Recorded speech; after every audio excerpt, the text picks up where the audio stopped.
ओम शांति। 16 अक्टूबर की बाबा की मुरली।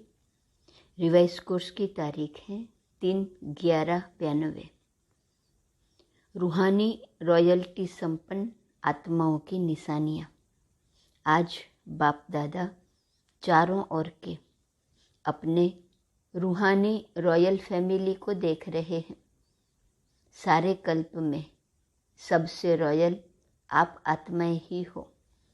वैसे हद के राज्य अधिकारी रॉयल फैमिली बहुत गाए हुए हैं, लेकिन रूहानी रॉयल फैमिली सिर्फ आप ही गाए हुए हो।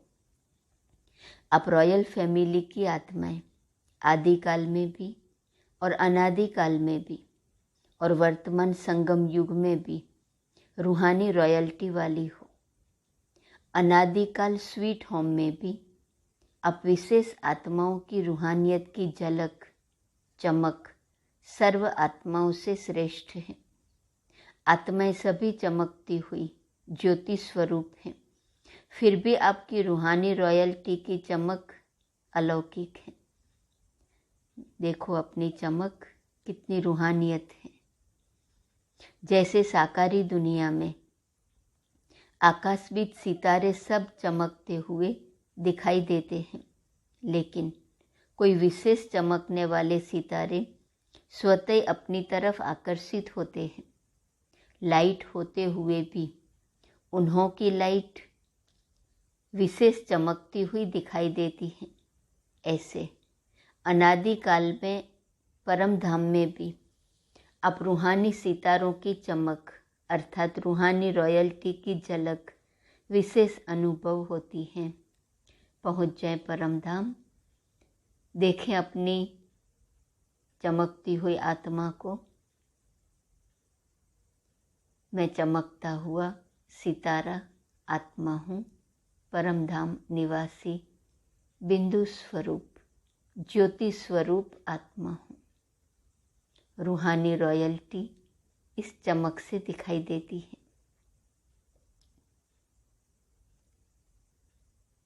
इसी प्रकार आदिकाल सतयुग अर्थात स्वर्ग में आप आत्माएं विश्व राजन की रॉयल फैमिली के अधिकारी बनते हो।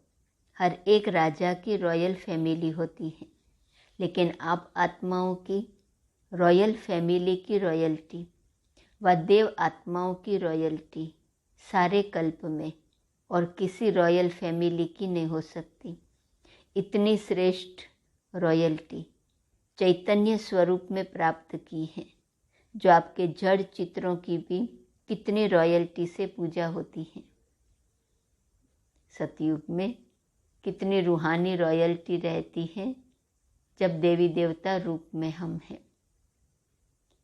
फिर द्वापर युग से इसी रॉयल्टी का यादगार पूजा के रूप में भक्त लोग करते हैं। कितनी रॉयल्टी से पूजा होती है। सारे कल्प के अंदर रॉयल्टी की विधि प्रमाण और कोई भी धर्म पिता धर्म आत्माएं महान आत्मा की ऐसे पूजा नहीं होती। तो सोचो, जब जड़ चित्र में भी रॉयल्टी की पूजा है, तो चैतन्य में कितने रॉयल फैमिली के बनते हो। तो इतने रॉयल हो व बन रहे हो। अभी संगम पर भी रूहानी रॉयल्टी अर्थात फरिश्ता स्वरूप बनते हो। रूहानी बाप की रूहानी रॉयल फैमिली बनते हो। तो अनादिकाल आदिकाल और संगम युगी काल, अभी संगम युग में रूहानी बाप की रूहानी रॉयल फैमिली है। ऊंचे ते ऊंचा बाप हमें कितना महान बनाते हैं, रॉयल्टी सिखाते हैं, एक एक बात समझाते हैं। अमृत वेले से लेकर रात तक हम कैसे अपनी रॉयल्टी में रहें, ये संगम युग में हम सीख रहे हैं। तो अनादिकाल आदिकाल और संगम युगी काल तीनों काल में नंबर 1 रॉयल बनते हो। ये नशा रहता है कि हम तीनों काल में भी रूहानी रॉयल्टी वाली आत्माएं हैं। इस रूहानी रॉयल्टी का फाउंडेशन क्या है? कैसे वो तीनों कालों में रूहानी रॉयल्टी काम करती है, उसका आधार क्या है? संपूर्ण प्यूरिटी। संपूर्ण प्यूरिटी ही रॉयल्टी है। तो अपने से पूछो कि रूहानी रॉयल्टी की झलक आपके रूप से सबको अनुभव होती है? रूहानी रॉयल्टी की फलक हर चरित्र से अनुभव होती है? लौकिक दुनिया में भी अल्पकाल की रॉयल्टी न जानते हुए भी चेहरे से, चलन से अनुभव होती है। तो रूहानी रॉयल्टी गुप्त नहीं रह सकती। जब वो रॉयल आत्माएं भी चलन से, बोल से, चेहरे से दिखता है कि कितने रॉयल्टी वाले हैं। तो बाबा कहते हैं आप तो रूहानी रॉयल्टी वाले हैं, आप गुप्त नहीं रह सकते, वो भी दिखाई देती है। तो हर एक नॉलेज के दर्पण में अपने को देखो। मेरे चेहरे पर, मेरी चलन में रॉयल्टी दिखाई देती है, वह साधारण चेहरा, साधारण चलन दिखाई देती है। जैसे हीरा अपनी चमक से कहाँ भी छिप नहीं सकता, ऐसे रूहानी चमक वाले, रूहानी रॉयल्टी वाले छिप नहीं सकते। कई बच्चे अपने को खुश करने के लिए सोचते हैं और कहते भी हैं कि हम गुप्त आत्माएं हैं, इसलिए हमको कोई पहचानता नहीं है। बाबा ने कहा जो भी रूहानी रॉयल्टी है वो चेहरे से और चलन से स्पष्ट होती ही है, छिप नहीं सकता। लेकिन कोई आत्माएं कहते हैं या सोचते हैं कि हम गुप्त आत्माएं हैं, इसलिए हमको कोई पहचानता नहीं है। समय आने पर आपे ही मालूम पड़ जाएगा। गुप्त पुरुषार्थ बहुत अच्छी बात है, लेकिन गुप्त पुरुषार्थी की झलक और फलक व रूहानी रॉयल्टी की चमक औरों को अनुभव जरूर कराएंगी। स्वयं को चाहे कितना भी गुप्त रखें, लेकिन उनके बोल, उनका संबंध, संपर्क, रूहानी व्यवहार का प्रभाव उनको प्रत्यक्ष करता है। पुरुषार्थ भले गुप्त है, लेकिन बाबा कहते बोल, संबंध, संपर्क, रूहानी व्यवहार का प्रभाव पड़ता है, वो उनको प्रत्यक्ष करता है। जिसको साधारण शब्दों में दुनिया वाले बोल और चाल कहते हैं, तो स्वयं को प्रत्यक्ष नहीं करते, गुप्त रखते। यह निर्माणता की विशेषता है, लेकिन दूसरे उनके बोलचाल से अनुभव अवश्य करेंगे। दूसरे कहे कि यह गुप्त पुरुषार्थी है, हमें यह न कहना पड़े कि हम गुप्त पुरुषार्थी हैं। हमारी चाल, बोल, चलन से, चेहरे से, रूहानियत को देखकर दूसरे बोले कि यह गुप्त पुरुषार्थी है। तो यह गुप्त रखा या प्रत्यक्ष किया? कह रहे हो गुप्त, लेकिन बोल रहे हो कि मैं गुप्त पुरुषार्थी हूँ, यह गुप्त हुआ। बहुत पत्र में भी लिखते हैं कि हम गुप्त पुरुषार्थियों को निमित्त बनी हुई दादियाँ नहीं जानती हैं। फिर यह भी लिखते हैं कि देख लेना आगे हम क्या करते, क्या होता है। तो यह गुप्त रहे या प्रत्यक्ष किया? गुप्त पुरुषार्थी अपने को गुप्त रखे, ये बहुत अच्छा है, लेकिन वर्णन नहीं करो, दूसरा आपको बोले। जो अपने आप को ही कहे उनको क्या कहा जाता है? जो खुद के लिए कहे हम गुप्त पुरुषार्थी हैं, तो उसको क्या टाइटल देते हैं बाबा? मियाँ मिठू। तो खुद को ये ऐसे प्रत्यक्ष नहीं करना मैं गुप्त पुरुषार्थी हूँ, लेकिन दूसरों के मुख से ये शब्द निकले या मन से संकल्प चले कि ये गुप्त पुरुषार्थी हैं, उनके चाल, चलन और चेहरे से स्पष्ट दिखाई देता है। तो बाबा कहते दूसरा आपको बोले, जो अपने आप को ही कहे उनको क्या कहा जाता? मियाँ मिठू। तो मियाँ मिठू बनना बहुत सहज है ना। तो क्या सुना? रूहानी रॉयल्टी, रॉयल आत्माएं सदा ही एक तो भरपूर संपन्न रहती हैं, और संपन्नता की निशानी वे सदा तृप्त आत्मा रहती हैं। रॉयल आत्माओं की निशानी सदा भरपूर संपन्न, संपन्नता की निशानी तृप्त आत्मा रहती है और तृप्त आत्मा हर परिस्थिति में हर आत्माओं के संबंध संपर्क में आते हुए जानते हुए संतुष्ट रहती है। चाहे कोई कितना भी असंतुष्ट करने की परिस्थितियां उनके आगे लाए, लेकिन संपन्न तृप्त आत्मा असंतुष्ट करने वाले को भी संतुष्टता का गुण सहयोग के रूप में देंगी।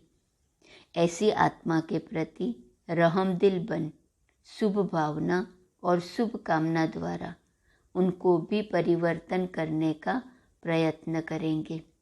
रूहानी रॉयल आत्माओं का यही श्रेष्ठ कर्म है। क्या करेंगे?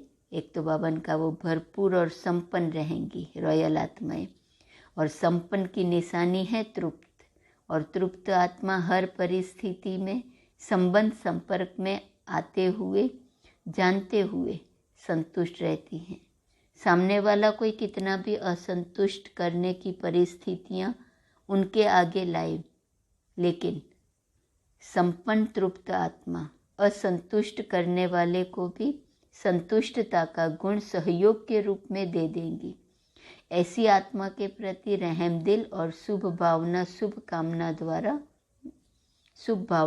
कामना रखेंगे और उनको भी परिवर्तन करने का प्रयत्न करेंगे। रूहानी रॉयल आत्माओं का यही श्रेष्ठ कर्म है। जैसे स्थूल रॉयल आत्माएं कभी भी छोटी छोटी बातों में, छोटी छोटी चीज़ों में अपनी बुद्धि व समय नहीं देती, देखते भी नहीं देखती, सुनते भी नहीं सुनती, ऐसे रूहानी रॉयल आत्मा किसी भी आत्मा की छोटी छोटी बातों में जो रॉयल नहीं है उनमें अपनी बुद्धि व समय नहीं देंगी। दुनिया वाले कहते हैं कि रॉयल्टी अर्थात किसी भी हल्की बात में आंख नहीं डूबती। रूहानी रॉयल आत्माओं के मुख से कभी व्यर्थ व साधारण बोल नहीं निकलेंगे, हर बोल युक्ति युक्त होगा। तो पहले निशानी सुनाई, संपन्नता, भरपूरता, तृप्त आत्मा, संतुष्ट आत्मा। असंतुष्ट को भी संतुष्ट करने का प्रयत्न करेंगे। दूसरी निशानी सुनाई, हर आत्मा के प्रति रहम दिल बन शुभ भावना और शुभ कामना द्वारा उनको भी परिवर्तन करने का प्रयत्न करेंगे। तीसरी निशानी सुनाई, छोटी छोटी बातों में अपनी बुद्धि व समय नहीं देंगे। पांचवी निशानी, ऐसी आत्माओं के मुख से कभी व्यर्थ व साधारण बोल नहीं निकलेंगे, हर बोल युक्ति युक्त होगा। युक्ति युक्त का अर्थ है व्यर्थ भाव से परे अव्यक्त भाव, अव्यक्त भावना, इसको कहा जाता है रॉयल्टी। तो 5 निशानियां बताई बाबा ने रॉयल आत्माओं की। इस समय की रॉयल्टी भविष्य की रॉयल फैमिली में आने के अधिकारी बनाती हैं।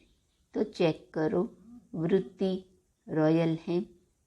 वृत्ति रॉयल अर्थात सदा शुभ भावना शुभ कामना की वृत्ति से हर एक आत्माओं से व्यवहार में आए।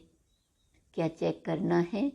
वृत्ति रॉयल है अर्थात शुभ भावना शुभ कामना की वृत्ति से हर आत्मा से व्यवहार में आए। रॉयल दृष्टि अर्थात सदा फरिश्ता रूप से औरों को भी फरिश्ता रूप देखे। वृत्ति शुभ भावना शुभ कामना, दृष्टि फरिश्ता रूप से औरों को भी फरिश्ता रूप देखे। कृति अर्थात कर्म में सुख देना सुख लेना, इस श्रेष्ठ कर्म के प्रमाण संपर्क में आए, ऐसे रॉयल बने हो। वृत्ति दृष्टि और कृति से रॉयल बने हो कि बनना है। ब्रह्मा बाप के बोल और चाल, चेहरे और चलन की रॉयल्टी को देखा, ऐसे फॉलो ब्रह्मा बाप। साकार को फॉलो करना तो सहज है ना। ब्रह्मा को फॉलो किया तो शिव बाप को फॉलो हो ही जाएगा। एक को तो फॉलो कर सकते हो ना। बाप समान बनने के पॉइंट्स तो रोज सुनते हो। सुनना अर्थात फॉलो करना। कॉपी करना तो सहज होता है ना, कि कॉपी करना भी नहीं आता।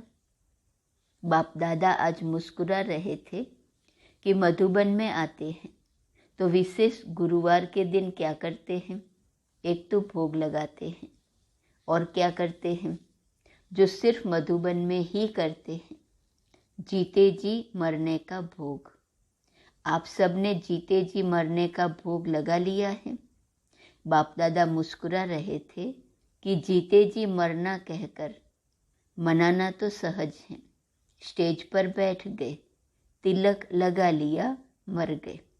लेकिन जीते जी मरना अर्थात पुराने संस्कारों से मरना, पुराने संस्कार, पुराने संसार की आकर्षण से मरना। जीते जी मरना किसको कहा बाबा ने? पुराने संस्कारों से मरना, पुराने संस्कार और पुराने संसार की आकर्षण से मरना, यह है जीते जी मरना। भोग लगा दिया, भंडारी में जमा करा दिया और जीते जी मरना हो गया, यह तो बहुत सहज है। लेकिन मर गए, पुरानी दुनिया और पुराने संस्कार के कहीं भी आकर्षण में न आए, उससे मर जाना, इसको कहेंगे जीते जी मरना। तो बाबा पूछते हैं, मर गए? बाप दादा सोच रहे थे कि पुराने संसार और पुराने संस्कार, इससे सदा के लिए संकल्प और स्वप्न में भी मरना मनाना। ऐसा जीते जी मरना कौन और कब मनाएंगे? अगर स्टेज पर बैठ जाते हैं तो सबके सब बैठ जाते हैं। स्टेज पर बैठना यह तो कॉमन बात है, लेकिन बुद्धि को बिठाना, इसको कहा जाता है यथार्थ जीते जी मरना। यथार्थ जीते जी मरना सिर्फ शरीर से स्टेज पर बैठ के नहीं, लेकिन बुद्धि से भी अपने आप को स्टेज पर बिठाना, यह है यथार्थ जीते जी मरना। जब मर गए, मरना अर्थात परिवर्तन होना, तो ऐसा जीते जी मरना, उसके लिए कितने तैयार हो? मरना अर्थात पुरानी दुनिया, पुराने संस्कार के आकर्षण समाप्त, बुद्धि को स्टेज पर बिठा देना, श्रेष्ठ स्टेज पर बिठा देना, इसको कहा जाता है यथार्थ जीते जी मरना। मरना अर्थात परिवर्तन, तो ऐसा जीते जी मरना, उसके लिए कितने तैयार होंगे कि सेंटर पर जाकर के कहेंगे क्या करें, चाहते नहीं थे लेकिन हो गया। यहाँ तो जीते जी मरना मना कर जाते हैं, फिर जब कोई बात सामने आती है तो जिंदा हो जाते हैं। ऐसे नहीं करना। यादगार में भी दिखाते हैं कि रावण का एक सिर खत्म करते थे तो दूसरा आ जाता था। यहाँ भी एक बात पूरी होती तो दूसरी पैदा हो जाती। फिर समझते हमने तो रावण को मार दिया, फिर ये कहाँ से आ गया। लेकिन मूल फाउंडेशन को समाप्त न करने के कारण एक रूप बदल दूसरे रूप में आ जाते हैं। फाउंडेशन को ख़त्म कर दो तो रूप बदल करके मायावार नहीं करेंगी, सदा के लिए विदाई ले जाएंगी। समझा क्या बनना है? रूहानी रॉयल्टी वाले। सदैव ये चेक करो कि हर कर्म रूहानी रॉयल परिवार के प्रमाण है। रूहानी रॉयल्टी वाली हम आत्माएं हैं, तो चेक करना है हर कर्म रूहानी परिवार के प्रमाण है। जब 99% बोल, कर्म और संकल्प रॉयल्टी के हो, तब समझो भविष्य में भी रॉयल फैमिली में आएंगे। ऐसे नहीं सोचना हम तो आ ही जाएंगे, चलो संपन्न नहीं बने हैं तो 1% फ्री देते हैं, लेकिन 99% रॉयल्टी के संस्कार, बोल और संकल्प नेचुरल होने चाहिए। बार बार युद्ध नहीं करनी पड़े, नेचुरल संस्कार हो जाए। अच्छा, चारों ओर के रूहानी रॉयल्टी वाली रॉयल आत्माओं को सदा प्यूरिटी द्वारा रॉयल्टी अनुभव कराने वाली आत्माओं को सदा फरिश्ते स्वरूप के संस्कार को प्रैक्टिकल में लाने वाली आत्माओं को, सदा ब्रह्मा बाप को फॉलो करने वाली आत्माओं को, सदा श्रेष्ठ ब्राह्मण संसार में ब्राह्मण संस्कार अनुभव करने वाली रॉयल परिवार को बाप दादा का याद, प्यार और नमस्ते। अव्यक्त बाप दादा से पर्सनल मुलाकात। सेवा में बिजी रहो तो सहज माया जीत बन जाएंगे। सदा अपनी शक्तिशाली वृत्ति से वायुमंडल को परिवर्तन करने वाली विश्व परिवर्तक आत्माएं हो। सेवा में बिजी रहना है। क्या सेवा करनी है? शक्तिशाली वृत्ति से वायुमंडल को परिवर्तन करने वाली मैं विश्व परिवर्तक आत्मा हूँ, ये याद रहे और वायुमंडल को परिवर्तन करें अपनी शक्तिशाली वृत्ति से। इस ब्राह्मण जीवन का विशेष ऑक्यूपेशन क्या है? अपनी वृत्ति से, वाणी से और कर्म से विश्व परिवर्तन करना। तो सभी ऐसी सेवा करते हो, वृत्ति, वाणी और कर्म से विश्व परिवर्तन। ऐसी सेवा करते हो या टाइम नहीं मिलता है, वाणी के लिए समय नहीं है, तो वृत्ति से, मनसा सेवा से परिवर्तन करने का समय तो है ना। सेवाधारी आत्माएं सेवा के बिना रह नहीं सकती। ब्राह्मण जन्म है ही सेवा के लिए, और जितना सेवा में बिजी रहेंगे उतना सहज ही मायाजीत बनेंगे। तो सेवा का फल भी मिल जाए और मायाजीत भी सहज बन जाए, डबल फायदा है ना। सेवा का फल भी मिले और मायाजीत भी बने, सेवा में बिजी रहे, डबल फायदा है ना। जरा भी बुद्धि को फुर्सत मिले तो सेवा में जुट जाओ। वैसे भी पंजाब हरियाणा में सेवा भाव ज़्यादा है। गुरुद्वारों में जाकर सेवा करते हैं ना, वह है स्थूल सेवा और यह है रूहानी सेवा। सेवा के सिवाय समय गंवाना नहीं है। निरंतर योगी, निरंतर सेवाधारी बनो। चाहे संकल्प से करो, चाहे वाणी से, चाहे कर्म से। अपने संपर्क से भी सेवा कर सकते हो। चलो मनसा सेवा करना नहीं आवे, लेकिन अपने संपर्क से, अपने चलन से भी सेवा कर सकते हो। यह तो सहज है ना। तो चेक करो कि सदा सेवाधारी हैं व कभी कभी के सेवाधारी हैं। अगर कभी कभी के सेवाधारी होंगे तो राज्य भाग्य भी कभी कभी मिलेगा। इस समय की सेवा भविष्य प्राप्ति का आधार है।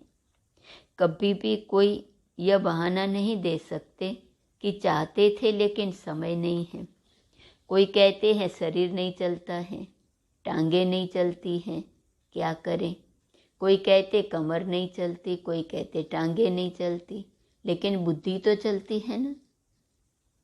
तो बुद्धि द्वारा सेवा करो। आराम से पलंग पर बैठकर सेवा करो। अगर कमर टेढ़ी है तो लेट जाओ, लेकिन सेवा में बिजी रहो। बिजी रहना ही सहज पुरुषार्थ है। मेहनत नहीं करनी पड़ेगी। बार बार माया आवे और भगाओ तो मेहनत होती है, युद्ध होती है। बिजी रहने वाले युद्ध से छूट जाते हैं। बिजी रहेंगे तो माया की हिम्मत नहीं होगी आने की, और जितना अपने को बिजी रखेंगे उतना ही आपकी वृत्ति से वायुमंडल परिवर्तन होता रहेगा। कोई भी ब्राह्मण आत्मा यह नहीं सोच सकती कि क्या करें, वायुमंडल बहुत खराब है। खराब है तब तो परिवर्तन करते हो। खराब ही नहीं होगा तो क्या करेंगे, अच्छे को बदलेंगे क्या। तो विश्व परिवर्तक का काम है बुरे को अच्छा बनाना। तो बुरा तो होगा ही, बुरे को अच्छा बनाने वाले आप हो। विश्व परिवर्तन का कार्य किया है, तब तो अब तक भी गायन है। शक्तियों के गायन में आपकी कितनी महिमा करते हैं, तो अपनी महिमा सुनते हुए खुशी होती है ना। अच्छा, मीठे मीठे सिकिलदे बच्चों प्रति माता पिता बाप दादा का याद, प्यार और गुड मॉर्निंग।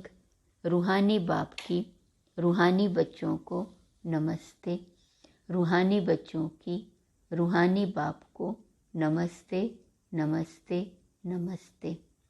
आज का वरदान, सेवा का प्रत्यक्ष फल खाते एवर हेल्दी वेल्दी और हैप्पी रहने वाले सदा खुशहाल भव।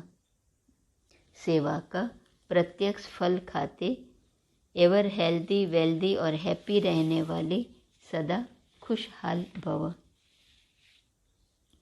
जैसे साकार दुनिया में कहते हैं कि ताज़ा फल खाओ तो तंदुरुस्त रहेंगे, हेल्दी रहने का साधन फल बताते हैं, और आप बच्चे तो हर सेकंड प्रत्यक्ष फल खाने वाले हो। इसलिए यदि आपसे कोई पूछे कि आपका हालचाल क्या है तो बोलो, हाल है खुशहाल और चाल है फरिश्तों की। हम हेल्दी भी हैं, वेल्दी भी हैं और हैप्पी भी हैं। ब्राह्मण कभी उदास नहीं हो सकते। सदा खुशहाल भव। स्लोगन, पवित्र आत्मा ही स्वच्छता और सत्यता का दर्पण है। सूचना, आज मास का तीसरा रविवार है। सायं 6:30 से 7:30 बजे तक सभी भाई बहनें एक ही शुद्ध संकल्प परिवर्तन का लेते हुए विश्व परिवर्तन के महान कार्य में सहयोगी बने। अनुभव करें कि बाप दादा के मस्तक से शक्तिशाली किरणें निकलकर मेरी भ्रकुटी पर आ रही हैं। क्या अनुभव करना है? परिवर्तन। अनुभव करें, बाप दादा के मस्तक से शक्तिशाली किरणें निकलकर मेरी भ्रकुटी पर आ रही हैं, और वही किरणें मेरे द्वारा अपने निजी संस्कारों का परिवर्तन करते हुए संसार परिवर्तन का कार्य कर रही हैं। बाबा की शक्तिशाली किरणें मेरे अपने संस्कारों को परिवर्तन कर रही हैं, और मेरे संस्कारों के परिवर्तन से संसार का परिवर्तन हो रहा है। ओम शांति। तो ये सुनी बाबा की अव्यक्त मुरली। रूहानी रॉयल्टी क्या है, उसकी निशानियाँ क्या हैं, और ब्राह्मण जीवन में क्या करना है। आज का स्वमान है, मैं निराकारी सो दिव्य गुणधारी आत्मा हूँ। पॉइंट है, निराकारी और दिव्य गुणधारी, फरिश्ता रूप और दैवी रूप, हर एक ऐसे अनुभव करेंगे, वह हर एक से ऐसा अनुभव होगा जैसे कि चलता फिरता लाइट हाउस और माइट हाउस हो। ऐसे अपने स्वरूप का साक्षात्कार होता है। अभी जो कुछ कमी रह गई है वह भरकर ऐसे अनुभवी मूर्त बनो। चलता फिरता लाइट हाउस और माइट हाउस, खुद को ये साक्षात्कार हो, मैं लाइट हाउस माइट हाउस हूँ, निराकारी हूँ, दिव्य गुणधारी हूँ, फरिश्ता रूप और दैवी रूप। उसको इमर्ज करते जाओ और अनेक आत्माओं को अनुभव कराते जाओ। ओम शांति।